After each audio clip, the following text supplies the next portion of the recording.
始まりました。スプラトゥーン攻略チャンネルスピックス。ダイナモンと、メロンです。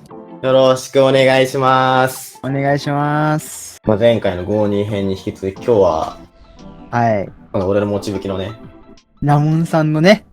ジムワイパーについてになるわけですけど、はい。いや、楽しみにしてましたよ。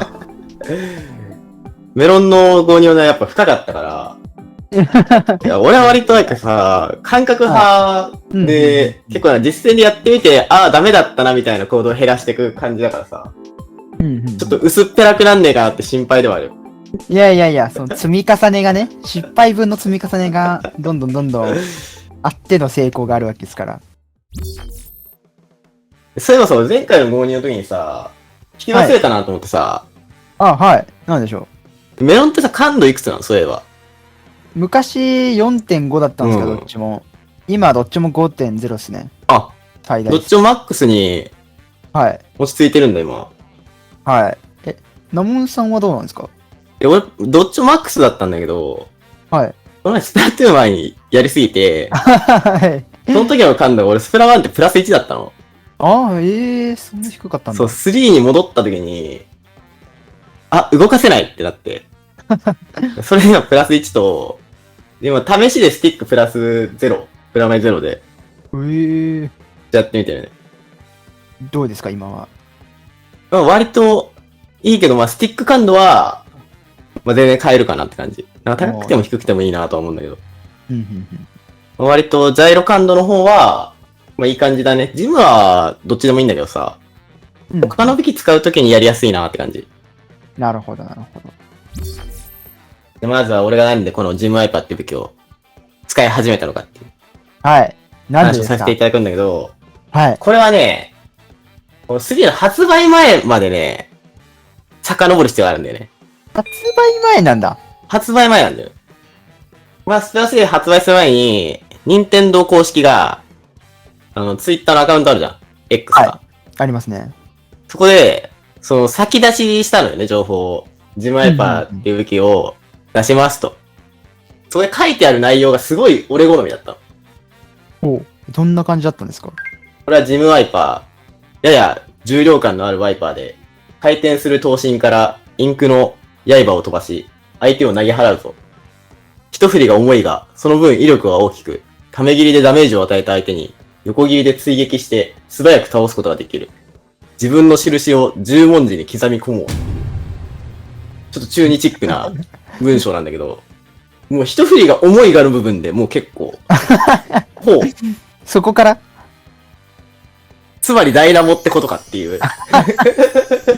確かにな、だいぶ重い感ありますもんね。そう。やっぱ今でこそ割とさ、なんか、ブンブン食ワンダーで動き回って、なんか、割とね、移動切りのイメージもあって軽い印象だけど、発売前は、結構重量級の新しい面白武器の一種として来るんじゃないみたいな感じがあって、発売前からもう俺これ使えますっていう宣言をしてたのよ。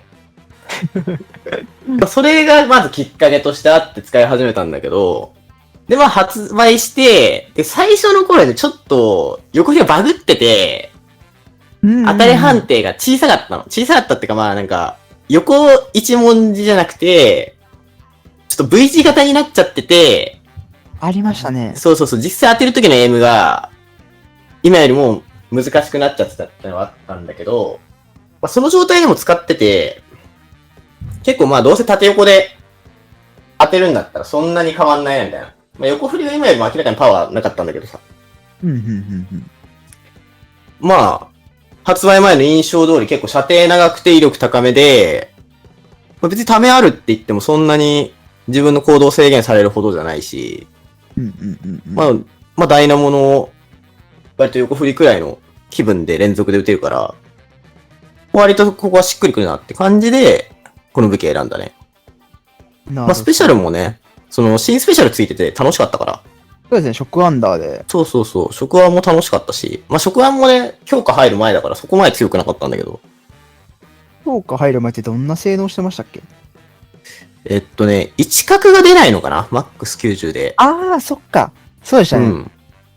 タックルで一応ダメージ入れられるけど、まあ、基本飛び回ってメインで行くみたいなうんうん。感じの武器で、で、だからその分、まあ、ジムワイパーはまだメインが強かったからいいんだけど、メイン弱めの武器のショクワンダーの評価がより低かったんだよな。やっぱまあ、ショクワン武器の中でジム一番強いよね、みたいな雰囲気はずっとあったね。またクイボだしね。いや、まあ、クイボは最強ですから。まあ常に最強サブの、ね、座にはいるよね。今よりインク効率良くてやりやすかったから。クイボも40%でしたからね、昔は。そうだね。今強か45%ったよ。ですけどう。ん。まあ、そこから始まったと。そうだね。まあ発売前から使おうと思ってて、まあ実際発売して使って、しっくりきてた。なるほど。そこから、この男は始まったのか。このここから男の始まったね。これ強みと弱みね。まあでも縦振りが、やっぱ長くて70ダメージ。これ本当に長いから。ジェットスイーパーくらいあるからね。マジで長いっすよね。マジで長いね。で、まあ横振りも、まあ当てやすくて、まあダメージもそこそこいい。35ダメージ。うんうん。まあ、35と70ダメージで、まあ最初のね、イカケンのツイートにあるように相手にね、10文字刻むと倒せるという要素もあって、まあ、ね、これがね、マジで強いね。俺自分の一番強い距離は、なんか横振りの端っこはい。横振りの端っこの距離で、まあ、縦横当当てるっていうのは。これが最大射程じゃなくて、横振りの最大射程なんだ。いや、それ縦振りの最大射程は、まあ、なんか、落とせないから、敵が。うん、確かに。結構遅いからさ、これ。弱いところに繋がってくるんだけど、はい。結構ね、イメージと反する部分あるかもしれないけど、キル速は遅い。ほんといや、遅い。ほんといろんな場面でごまかしてるだけ。ああ、なるほど。ごまかしてるだけなんだ。ごまかしてるだけ。だって、このスタートの ZR 押した瞬間から、こんだけかかるから、まあ遅いよ。結構相手してると、このチャージ完了のところから、こっから考え始めるから、これは早い。うん。これは早いから、その、ジャンプ直後とか、直アンダー終わりとか、空中チャージ絡むと、割と、早く感じるけど、まあちょっとキル速は遅いなってのは。でも、倒してたこれか、まあクイボ絡んで、ちょっとグだったけど。ってなるとやっぱね、まあ早くはないなっていう。で、使ってて困んのが、はい。やっぱこの、これ早いけど、これで一回外した時に、もう、思いっきり遅さが響いてくんなっていう。もうまあ確かになんか使ってても、マジ一発目大事って感じですね。そう。一発落とした時点でもう、相手の射程だったら、負け確定みたいなことはよくあるから、まあそういうところでもうごまかしで、ジャンプ横振りとかで、相手のエイムずらしながらで、こっち3発決めるとか、まあ弱いところは、まあこのキル速の遅さと、あと、体の真ん中から球が出てんだよね、この武器って。そうですね。こういうなんか、前から出ますもんね。そう、壁が絡んだ時に、シューターとかだったら全然この状況で弾出るんだけど、こういうところで本当に体しっかり出さないと、弾飛ばせないっていうのは。結構あれですもんね、ジムワイパーなんか、弾吸われるっていうか判定めっちゃそう、壁に吸われる判定すげえでかくて、弾が大きいっていう強みでもあるんだけど、スプラトゥーンって結構壁絡むじゃん。それこそ前回のメロンの52でさ、その車線切って片方とだけ戦いたいみたいな。の時に、もうここら辺の、まあ、ちょうどさ、そこの端に来た時から敵と戦う時にさ、結構ちゃんと体出さないといけないから、結果他の車線通っちゃったりとかさ。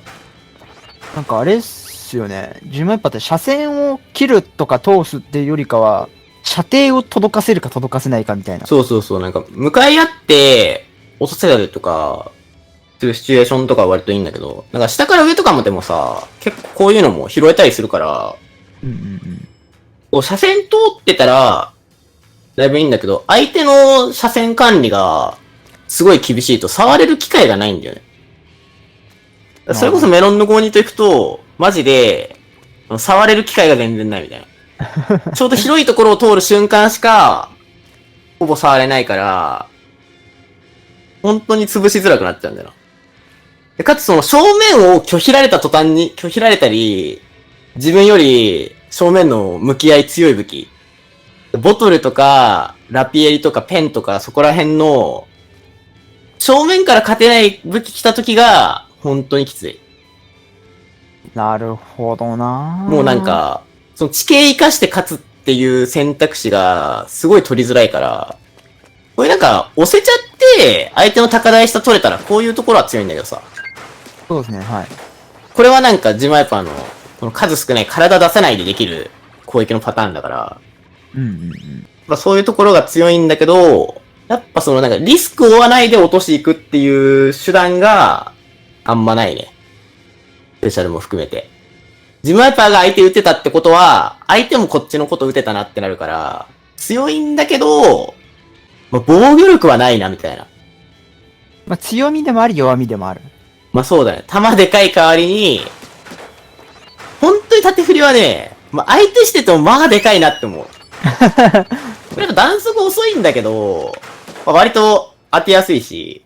なんか、実戦になると、結局なんか、なんて言うんでしょうね、こう、状況を把握するというか、こう、反応するのに時間がかかるわけですから、うんまた。そうなると、遅いとはいえど、当たりやすくはあるみたいな。そうだね。これをね、これ押し付けないよ、こう壁際になった時に。いや、これで弾消えるみたいな。これダメみたいなね、消え方結構するから、割とそこは、マジできついね。まあ、あとやっぱ、食安打かき乱せるけど、やっぱ瞬時に敵倒せるスペシャルとか、なんかポジションが取れたりするサブじゃないから、うんうんうん。強いセットなんだけど、じゃあちょっとジムきついよねみたいな編成になった時に、できること少なくなっちゃうなってのはマジである。きつい編成とことんきつくて、いける編成とことんいけるみたいな、印象が俺はあるかなるほど。ちなみに、めっちゃ、いけない編成みたいな、きつい編成って何なんですか？な。もうペンボトルだね。あー、確かに。ペンボトルも、いや本当にちょっと他の武器持っていいですかってなる。確かに、ペンボトルってなったら射程で戦うはずのジュマイパーが射程で戦えなくなりますそうそうそう。自分より長い武器にね、結構とことん弱いね。かつ、ペンはまだしも、ボトルは食アンダーも結構借りやすくて、そうですね。そこも、なんか、ラピエリだったら、いやまあ食アン通せればみたいなうん。感じになるんだけど、ボトルだと食アンダーにも強いから、いや、ちょっとどうしようかなってなっちゃう。まあ、ただ大体のシューターには行けたりとか、まあ、スロッシャーとかもまあまあ相手できたりとか、っていう印象かな。まあ、あとやっぱ食アンダーの無限の可能性だよね。無限の可能性強いところ。結構キャッチ・ザ・ドリームじゃないですか。いや、キャッチザドリームだね。どんな相手にもマジワンチャン作れるし、まあ、いくらでも伸びるなっていう。あとはね、アーマーがすごい優秀なんだよね。食アンダーの。あ、優秀なんですか？優秀なんだよね。で、実戦ではちょっとなんかラグとかの関係で、発揮されなかったりとかもするんだけど、食アンダーウルショー一回耐えんのよ。貫通ダメ入っちゃうけど。あれ耐えれるんですか？耐えれる。マジで？マジで。初めて知った。一応なんでも耐えれる。ええー。そう、アーマーなんかすっごい優秀なアーマーついてて、これ的にさ、撃たせるじゃん。はいはいはい。これまっすぐ突っ込んでも、マジで、全く割れないんだよね。ほら。貫通ダメゼロなんだよね。そんな割れないことある？ほら。追加でダメージ入ってないでしょ。本当にこのアーマー、異常に優秀なの。本当に。その一定以上のダメージのやつやっぱ、むずいな。出ちゃうから。これって貫通ではやっぱ80とか入っちゃうんだけど、入ってますね。でもなんかその単発のシューターとかの連続攻撃とか、あとその、一角に関しても、まあ、一回は耐えるから、どんな一角でも多分一回耐えるんだよね。まあ、実際は、その、ラグがあるから、自分が思ってるより早く撃たれてて、うんうん。まあ、ショックアンダーの入り方はちょっと工夫しないと、アーマーつく前に倒されちゃうとか、まあ、あとは地面についちゃった時に、これちょっと次行動できるまで硬直あるから、長いですね。そう。そういうところで、まあちょっと難しくはあるなっていう。実戦で。若干の工夫がね。そう。工夫は必要だけど、まあ、アーマー自体は本当に強い。あと、やっぱこのステシャンとかからの、これは最強。それ、やばいっすよね。これ最強。違法ですもん、それ。これは、俺ずっとステシャンさすがに調整入るでしょちょっと思ってるんだけど、入んないね。なんかもうあれなんですかね、ジムワイパーの特権みたいな立ち位置というか。いやー、まあでもマニュとかもできるからね。いやでも、ジムワイパーの良くないところ、良くないというかあれですけど、マニューバーとかってスライドのあれ、見えるじゃないですか、軌道が。うん。ジムワイパーって見えないんですよね。そこがちょっと良くないかなとは僕思うんですけど。まあでもそこも含めてなのかなとは思います。まあ確かにこれ、自分の画面でやっても、ちょっと瞬間移動っぽいもんね。そう。まあそのステジャンからじゃなくてさ、この食案終わりもさ、できるから、これが。そうですね、どっちもできますね。自分でこの、シチュエーション作れて、まあ縦、クイボとか縦横とか当てたら、もうその途端、逆に着地、狩ろうとしてた人に勝てますよは、まあ、ずるいね。ずるいところ。じゃあまあではお次、具体的な使い方いきましょうか。まあ、基本、縦振りをブンブンするんですよ。メインはね、とりあえずまずはメインから。メインの使い方としては、あ、これはでも、派閥ある。派閥派閥これ縦振り、とりあえず引っ掛けて、まあ、当たった時横振り入れますよ。で、倒すのと、もう、はい、潜伏クイボ、縦振りとか。このクイボとの相性がいいから。クイボ縦振りもあれば、もうとりあえず、もうなんか広げて、まあ、横で、もう横振りで自分より射程短いやつを、もう狙って倒していくみたいな。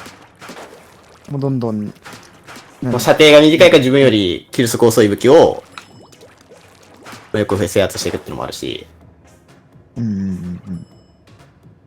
まあ、とりあえずこれが結構、やっぱ当たり判定大きくて、まあ、塗りもそこそこ出てて、で、まあ、ダメージクソでかいっていう。相手がサブゲンとか積んでなかったらさ、これプラス転がってきたスプラッシュボムとかで、落ちるから。70っていうのがでかいっすよね。70はすごいね。基本メインの使い方は、まあ、振り回して段差下とか入れたら、ダーツかけて、っていう感じだね。押してれば強い。もうとりあえず。押しがちもう押し毒。もう押し毒だね、基本的に。自分の距離作るのが大事だね。自分の距離を作る。射程短いやつには、距離取って、長いやつにはしっかり、そうやって縦振りとかで、近く取れれば、なんかオールラウンダーだよね。なんかここら辺の射程の武器にしては、まあ、近距離も遠距離もすごい強くていい。基本は、この横振りの最大射程付近で、まあ、縦横セットで使うっていうのが、わかりやすく強いのかっていう。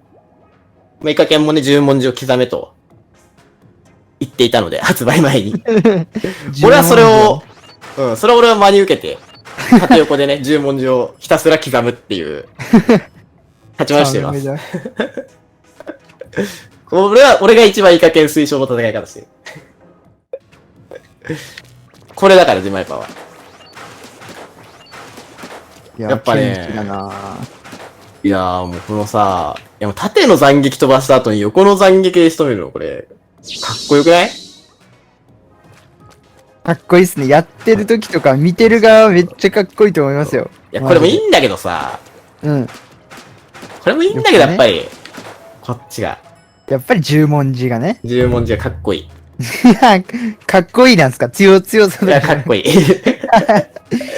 強いわ、だってこれはもういわゆる上位勢が、もう切れるくらい強いから、これは。ブチギレっすよ。これは、強いはまあ、こっちかな。まあね、どっちも強みもありまあ、どっつちも強つ、いけど、十文字はさらにかっこよさと。かっこいい。なるほど。メインはそんな感じで。なるほど。使い方としては。サブ。サブはもうね、ビッグボム。いやもうこれもね、まあ、いやこれはすごい。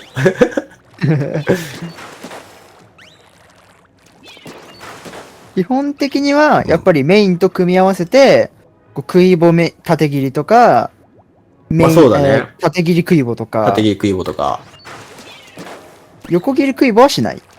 横切り食いは一応、その横食い棒横の方が、単に横振り横振り横振りってやるより、うん。早くはあるんだけど、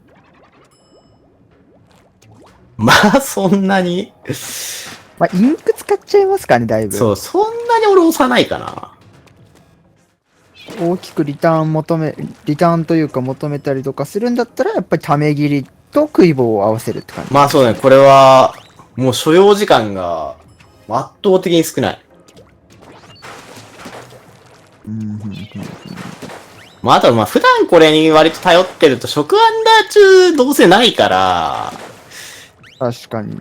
困るってのもあって、まあ俺結構なんか、うん。メインの楽しさで武器選ぶから、あ、楽しさで、はい、はい。そう、正直俺あんまり食いも投げてないからさ。まあでも強い。でも打開とかですごい強いね。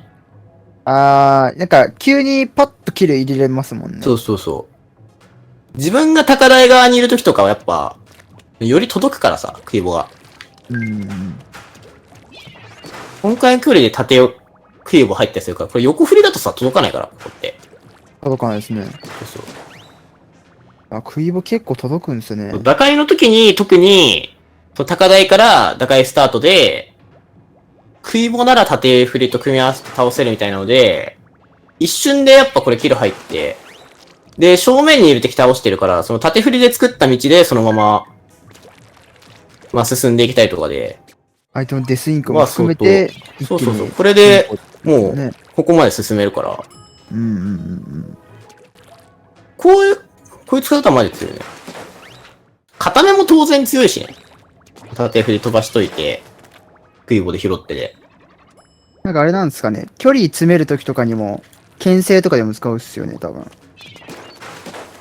まあでも、インクロックもそこそこあるからな。結局インクがきつくなるっていうのがあるから、まあ、基本はメインで、基本メインだね。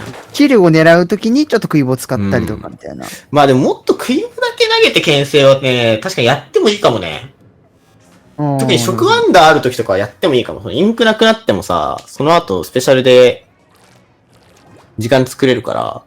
すぐインク回復して飛べますもんね。そうだね。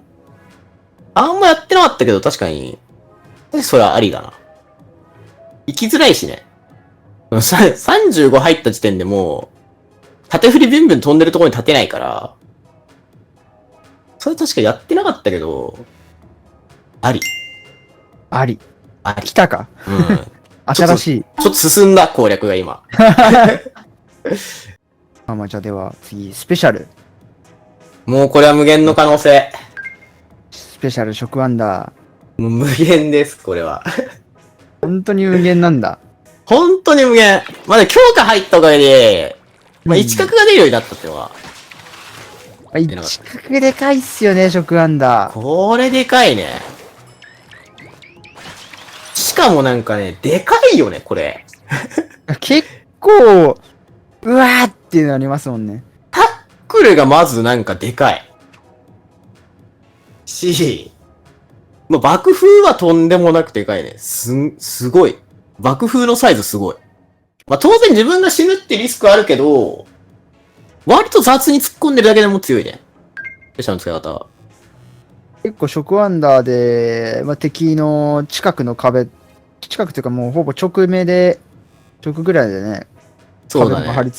り付けに行ったらだってもう、ワンチャン近く出るし、ワンチャン近く出る。まあでもやっぱそうだね。壁に張り付きたいね。地面についちゃうと硬直長いから。硬直長いですもんね。うん。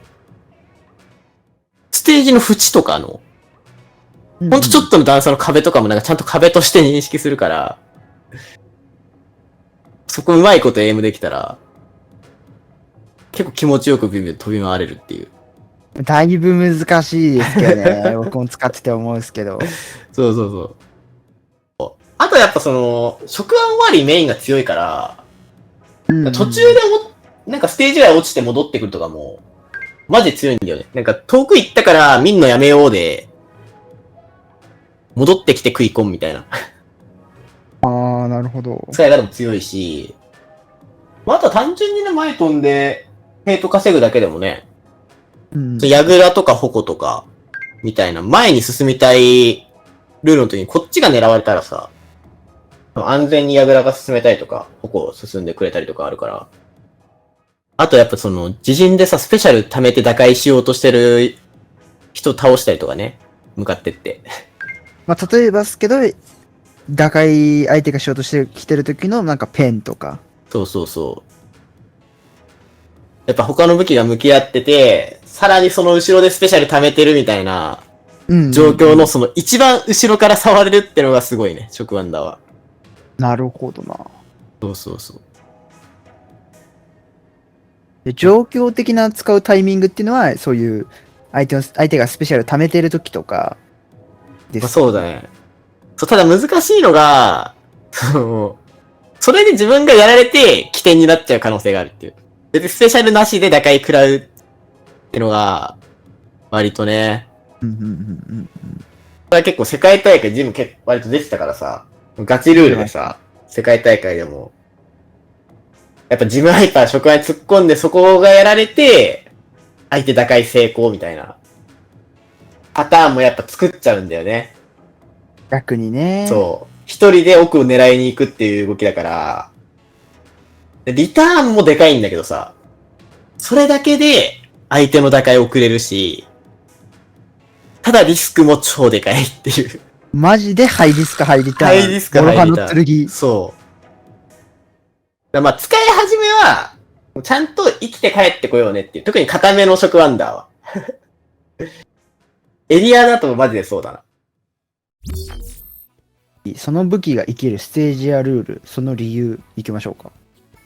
もうステージはね、まあ、ルールまで込みだけど、もう近メエリアは、もうズルだね。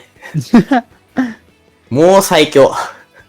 もう、とんでもないっすよね、右下。右下もう最強、マジで。個人的に若干打開がどうなのかなって思ってるんですけど、打開はどうするんですか？でも、打開も、右、端が一段落ちてるじゃん、そこ。そうですね、降りてますね。そうそうそう。だからあそこ強いから。ああ、確かに。あそこ降りられてから、そうそうそう。中央から処理しに行こうってなった時めっちゃきついっすもんね。そうそうそう。あそこも使えるし、まあ、右行くぞのプレッシャーかけて、なんか一人右で潜伏とかするようになったら、正面取り返し楽になるし、逆に右しんどいから、まあ二人とかで見ようってなったら、この三人で正面味方取ってくれるから、まあ打開もそんな悪くないかなっていう。なるほど。あとは別に食ワンダーでもカニでもどっちでも強いステージだから、まあ食ワンで奥入ってから打開でもいいし、まあ、それこそ食い込みも割と入れやすいかな。高いで。正面側だったら。そうですね。食い棒が届きやすいですもんね、いろんなところに。そうだね。あそこ狭くて、しかも自分たちが高台側だから。まあ、ルールで言ったら、基本的にやっぱ縄張りが強いね。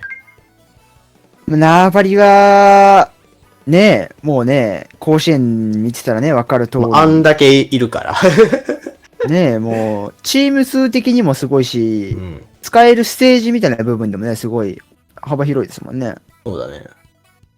まあ、やっぱペンが出てきてからちょっときつい側面も出てきちゃったけど、まあでも、まあ、やっぱねボトル出てきづらいし、ラピエリ出てきづらいし、まあ今回の甲子園までの環境で言ったら、まあ天敵が少なかったね。基本的に。最初の環境から考えても。シャカとかの環境でもジマイパー刺さってたし。高坂の時はジマイパー、まあ、対物性能も高いですからね。対物性能も高いし、そのカニ単体だけだったら割と、まあ、お互いの連度低かったってのはあるけど、割と見合えたしさ。例えばですけど、シャーカーとかだったら、こう、カニを強く使うためにポジションに入らないといけないみたいなのありますけど、うん。ジマイパってなんか結構ステージ全体を使って、なんて言うんでしょう、こう走り回れるっていうか動き回れるっていうか、うん。場所を問わない強さみたいなのが、場所問わないね。あんまりここ取れたから強いみたいなのも、そんなに。相手が付き合ってくれないとまた動き回んなきゃいけないしね。そうですね。まあ、基本縄張り全部強いのと、まあ、あとはエリアが一応そこそこできるみたいな。まあまあ、それこそ金目エリアとかありますもんね。金メエリアとかそう、ステージ選べば、まあ、ヤガラとかも割と強かったり、金目ヤガラ、まあ、段差下から打てるシチュエーション多かったりとか、まあ、あとはなんかステージの狭さちょうど良くて縦横決めやすいみたいなところが強いね。なるほど、なるほど。あんま広くなりすぎるとね、やっぱ長射程強くなっちゃって、スメーシーとかで相手のスピナー超うまかったらもう結構困るね。割とやることなくなっちゃったり。メーシー結構戦いにくそうっすもんね、ジマイパー。そ微妙な高さの壁があったりとかで、弾結構座れちゃったりとか。う。まあ、エリア周りの壁は一応上通せるんだけど、なんか上通せたところでみたいな。なんかそれやってる間でなんか横から殴られる頻度も高いし。あとはあれじゃないですか。上から通せるけど、上から通すために壁にめっちゃ近づかないといけないじゃめないですか。っちゃ近づかないといけない。そこもきつくないですか？そこもきついね。ですよね。壁の真後ろ撃てないから、その相手近距離入ってきたらね、ちょっと不利な読み合いしなきゃいけないみたいな。うんうん一角もあるけど、やっぱそのチャージして、振ってだから、隙間に来られちゃうと、それこそ52とかの突っ込み止めづらいし、確かに。スメーシーやった時結構ジマイパ倒せてるイメージあるな。結構きついんだよな。ちょうどきついね。なんか広くてかつなんか、まあ、障害物をもっとうまく使える武器がたくさんいるから、あとやっぱ倍買いとかも割ときついのかな。そのスロッシャーとかブラスターが、他の武器の方が活躍できちゃうみたいなシチュエーションは結構多いね。ジマイパーである必要がないみたいな場面が多くなっちゃうステージがやっぱきつい。そうだね。あとやっぱさすがに縦振りの弾速遅いって側面あるから、スピナーが強いところは結構きつめかな。湯の花とかだったらね、その網ポジが狭いから、割と捕まえるの容易なんだけど、酢飯とかだと危なかったら下がって車線切ったり降りて車線切ったりとか、相手はあんまリスク背負ってないけど、こっちの仕掛け方だと、落とせる仕掛け方するとリスクめっちゃでかいみたいな。横振りまで通すってなると壁裏入れないからさ。倒したかったら体出して縦横しに行くけど、そのスタートの縦外した途端、死にますっていうそういう感じにはなっちゃうね。他のルールはどうなんですか？ヤグラ、ホコ、アサリ。ヤグラホコアサリはね、まあ、ヤグラとアサリは、まあそこそこ。まあ、あれなんですかね、この、ジマイパの元々の武器パワーというか、パワーそうだねがあるから、まあ若干というか普通にまあ強いっちゃ強いけど、みたいな。強いっちゃ強いけど、まあなんかそれこそスペシャルクソ強いステージ。草ややぐらとか、マヒマヒやぐらとか来ると、ラストノックアウトするときにパワー足りなくて、で、カウンターで破壊されて終わりみたいな。なるほどな。相手のノックアウトあんま止めづらいんだよね。逆にグダグダできるステージだと、まあ普通に武器パワーを押し付けてカウント有利取って、最後ショックワンダーで終わらせられたりとか。これはやっぱりあれなんですかね、キル速が遅いから攻められると、相手のキル速を出されやすくて、きつくて、きついのとまあ、うんうんあんま食い込んで矢倉止まんない決めれればいいけど、そ結う。構、あれなと、ヤクラとかだったら柱座れちゃったりしますもんね。そうそう。弾太いから、あんま柱裏にいるやつ当てるとかむずくて、固形ボムじゃないから時間作れないのがね、ウルショとかカニとかの時に、本当になんか見てるだけとかになっちゃいがち。これ当たるのもダメだけど、見てんのもダメだしなみたいな。悩んで動いて当たったりすると最悪だし。まあ、ウルショカニあたりが強いなっていうだけの話ではあるんだけど、まあそういう時はジムヒュー出してね、一応カニあったりとか、まあまあまあね。一応ね。そう。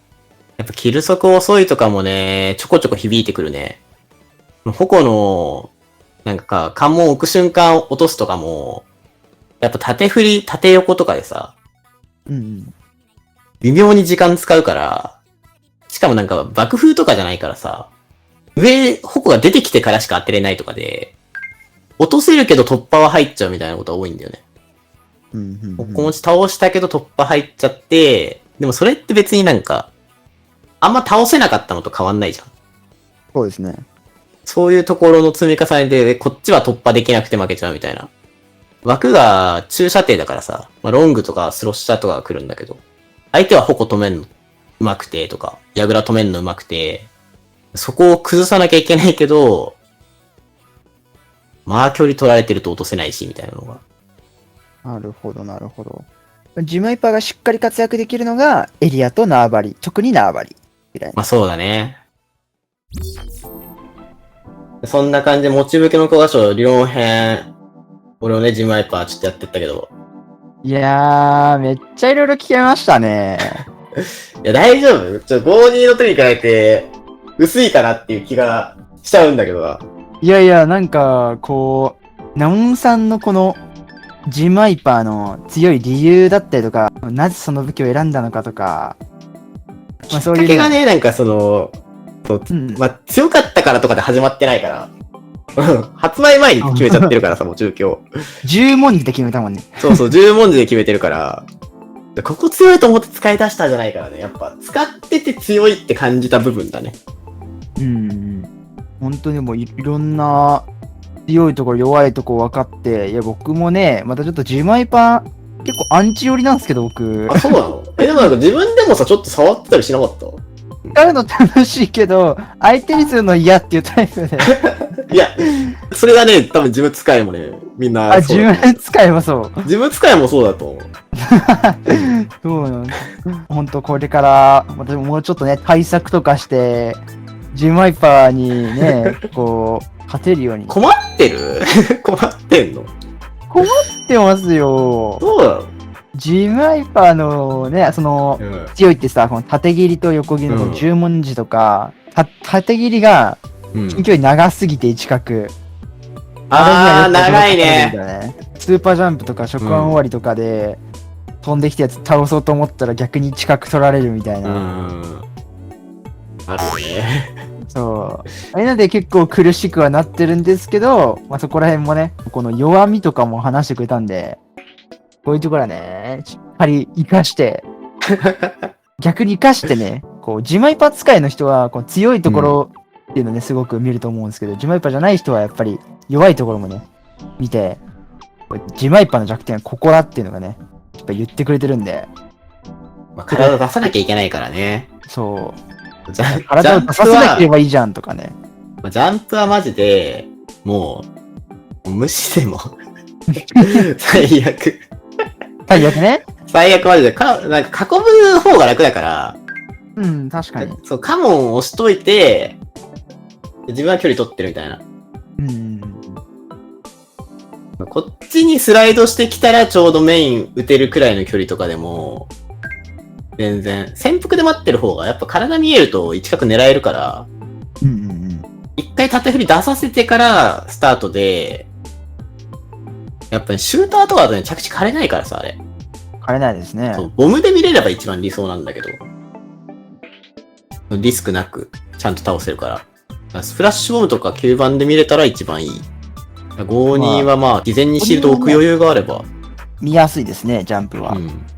まああれだよね、確定数多い系だよね、多分ザップとかさ。ああいう武器はきついでしょうね、ジャンプザは。ップとかで、9番置く時間もなく来られた時が、多分一番しんどい。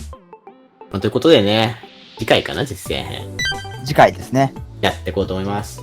はい。これからも、どこよりも深い攻略をお届けしていきますので、チャンネル登録、高評価、コメントをよろしくお願いします。お願いします。スプラトゥーン攻略チャンネルスピックスのダイナモンと、メロンでした。ありがとうございました。ありがとうございました。